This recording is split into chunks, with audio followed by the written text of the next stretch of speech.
Hey, hey, hey, salut tout le monde. Alex qui vous souhaite encore une fois la bienvenue pour un petit vidéo. Ce soir, ça va être une vidéo d'un montage que j'ai vu de plus en plus sur mon fil d'actualité. Parce que, puisque je fais partie d'une couple de groupes où on vient présenter nos montages de coil, soit sur nos drippers ou tout ce qui est reconstructible en fait, c'est le parallel build. Donc, pour ceux qui ne savent pas c'est quoi le parallel build, ben, c'est super simple. C'est lorsqu'on va utiliser plus qu'un brin de Cantal pour fabriquer un même coil. Donc ça peut être 2, 3, 4, ça dépend de ce que vous voulez faire. La chose qui est importante à savoir, c'est que si par exemple on prend deux brins de Cantal, 22 gauge par exemple, 5 wraps, bon, c'est qu'il faut le calculer comme si c'était un dual coil. Donc pour prévoir notre résistance, ça va être de le calculer comme si c'était un dual coil, pareil comme si c'était deux coils séparés. Donc à ce moment-là, on pourra calculer en fait pour savoir la limite de notre mode. L'avantage que moi personnellement je trouve avec le parallel build, c'est que on va avoir une très large surface de chauffage qui va être uniforme au lieu d'avoir deux un peu plus petites en dual coil. Puis aussi c'est ultra simple à wicker, on passe bord en bord, that's it, on n'a pas besoin de passer au travers de deux, donc ça fait deux mèches. Et puis si on fait un dual parallèle, c'est l'équivalent de faire un quad. Donc c'est encore plus de mèches, un peu plus de taponnage. Bref, je vais vous montrer ça. Comme vous me connaissez, vous savez que j'aime les montages qui sont super serrés, uniformes, parallèles. Puis je me suis rendu compte en faisant plusieurs que c'était pas super facile à atteindre. En fait, c'était quand même un des plus durs à monter. C'est dur de passer deux fils, un à côté de l'autre, sans qu'ils passent un par-dessus l'autre ou qu'à la fin le col soit séparé. Donc, il a fallu que je fasse preuve un peu d'ingéniosité. Et puis, comme j'aime me trouver des petits raccourcis, j'ai utilisé une technique que j'avais déjà montrée dans une vidéo un peu plus ancien sur comment fabriquer un coil sans passer par les torches, puis pratiquement pas de pince. Donc, je commence avec ça. Et puis, je vais vous montrer ça tout de suite dans le close-up. Donc, pour faire le montage en 24 gauge, je me suis pris deux longueurs d'environ 5-6 pouces. J'ai besoin de mes pinces pour couper, des pinces pour tenir mon Cantal et mon tournevis, peu importe, 2.5, 3 mm, dépendamment de ce que vous voulez. Donc, on a déjà vu la première technique. Donc, ce que je fais un premier wrap comme ça. Puis avec mon doigt, mon index, puis mon pouce, je vais tourner autour.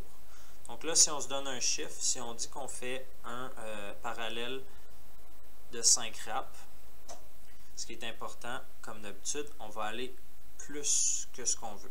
Donc là, je vais y aller environ à 8 wraps. OK. On va venir défaire ici les excédents pour ne garder que la section la plus propre, la plus clean. Je regarde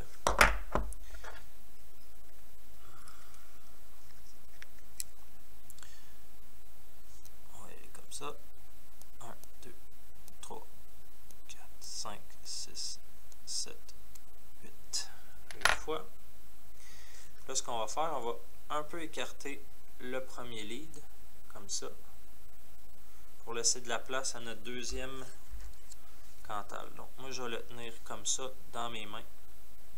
Je tiens le deuxième coil ici, le deuxième Cantal ici. Là, je vais l'enrouler dans le premier wrap. Puis là, je vais simplement l'enrouler dans l'espace entre les deux. Il faut que tu tires avec des pinces comme ça, parce qu'il est déjà très serré. Puis c'est le but de l'exercice.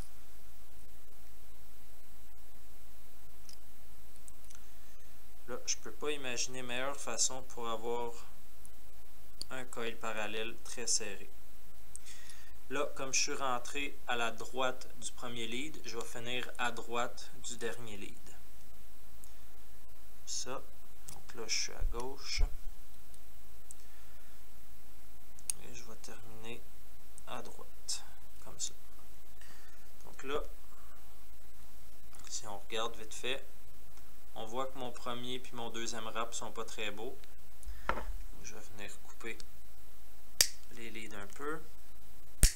Donc, si je n'avais 8, je n'ai 3 enlevés. Je vais en enlever un au début. Là, c'est bien important de pincer les deux très serrés. Donc là, on va un wrap de ce côté-là.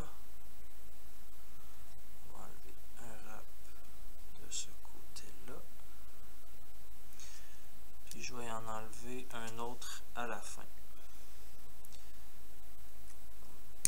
On tient les deux leads ensemble. Les serrer. Et on y va doucement. Et voilà. On a notre parallèle. Qui peut pas être plus beau, ma foi. On coupe nos leads de longueur différentes.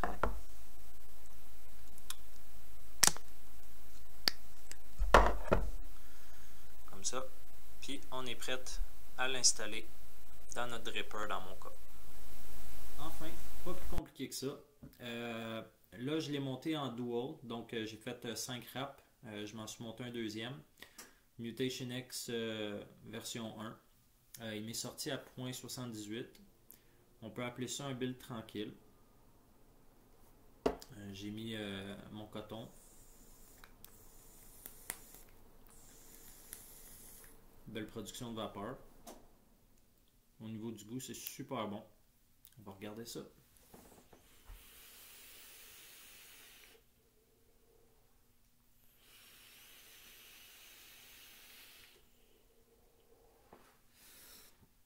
Très satisfait. Je vous conseille de l'essayer. J'aimais pas trop construire ça au début parce que j'avais de la misère à avoir quelque chose, un produit final qui était à mon goût. Mais avec cette technique-là, c'est un vrai charme. Super le fun à builder. Puis la production de vapeur, ben moi je suis satisfait. Niveau saveur, c'est la même chose. Ça dépend de votre juice, ça dépend de votre dripper ou de votre constructible. Fait que checkez ça. Dites-moi ce que vous en pensez. J'attends vos commentaires ici en bas. Partagez-le si jamais vous trouvez que ça vaut la peine. Puis on se voit la prochaine fois. Bonne vape!